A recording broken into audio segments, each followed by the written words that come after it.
not going to be clean. And that is okay, but it's why we try and make our training as correct as possible. It's the way that I think about it. Once adrenaline and environment and all that stuff comes into the mix, if you can train at 100% correctness, which virtually nobody can, may mean that on the street you're going to be at 80% correctness. And when I say correctness, I mean effective, strong strikes, good defenses. If you train it here at 70%, you're looking at maybe 50% on the street. If you train at 50% in here, you're looking at a very low level of correctness on the street. Does that make sense? So we want to strive to be as correct as possible in here, knowing that your ability to execute on the street is going to go down, and that's okay. Everyone's good with that, yes? Okay, so stance, movement, fantastic. Now, fighting back and hitting. Yay! What parts of my body can I use to make contact with? Well, not any. Your legs. I need specifics. I need specifics. What on my feet? Top of your foot, bottom of your foot. Okay, so wait. So potentially top of the foot, although the bones in your feet break pretty easily, particularly if you're not trained for that. So I'm going to go bottom of the foot, heel, ball of the foot, whole foot. What else? Knee, elbow. You said head before. Knuckles. What other parts of the fist? The meaty part, hammer fist. What else? What are the parts of the hand? The palm. Fingers, right? Palm, fingers, nails, if I absolutely had to. They're kind of like low on my priority list. What else? We're missing some. Shoulder? I could. It's so short that it really has a limited range of motion, but I absolutely could if I had nothing else. You absolutely could bite. Now, think about it this way. The reasons that I wouldn't, or rather I would choose something else, would be one, hygiene. Right? I don't necessarily want to bite somebody and deal with all that bloodborne stuff.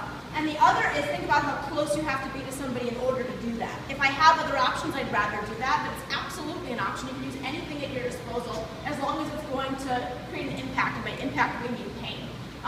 Shin bone was something that we missed. Shin bone. I think we got elbow, right? Yeah. So all these areas. Okay.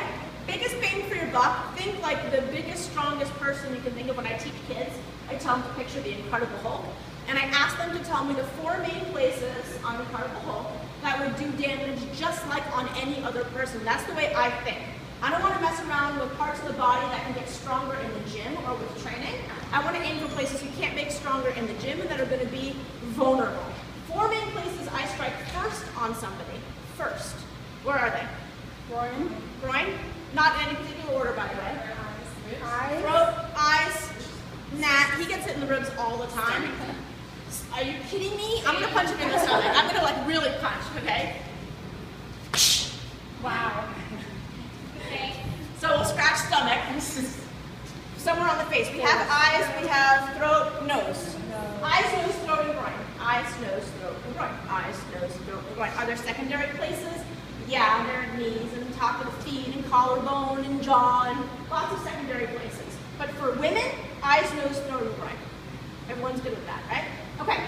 First strike I'm going to teach you is an upper body strike. It's a palm strike. I do teach punches, but for your very first class, at least with me, I'm going to work palm strike. It's almost as effective as a punch, and you don't run the risk of hurting your hand like you do when you actually send a punch. Okay? The name of the game with striking in self-defense is how to generate power, particularly for women.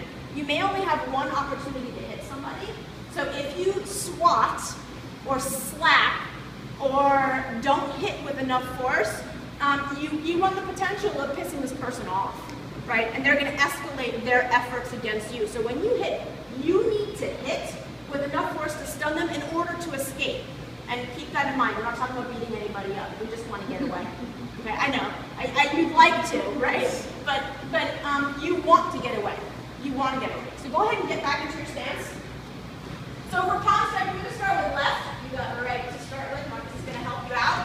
Where does power come from? Any athletes in here? Where does power come from? Hips, core, legs, rotation of your shoulders and your hips. This is where it comes from in striking. So check this out. With my left, my back foot is going to drive it into the ground. It's not going to do anything, but it's going to drive. That's going to drive my left hip forward, my left shoulder forward, and I'm going to extend my left hand out in one straight line away from my face. Everything goes in reverse, I pull it all the way back. I'll show you from the side. I rotate my body, my hand goes out, everything comes all the way back. On the other side, rotate and come back. Again, rotate and come back. So you guys do a few on your own, and then we're going to do them together. Just feeling the back foot, drive your hip and your shoulder forward. Again,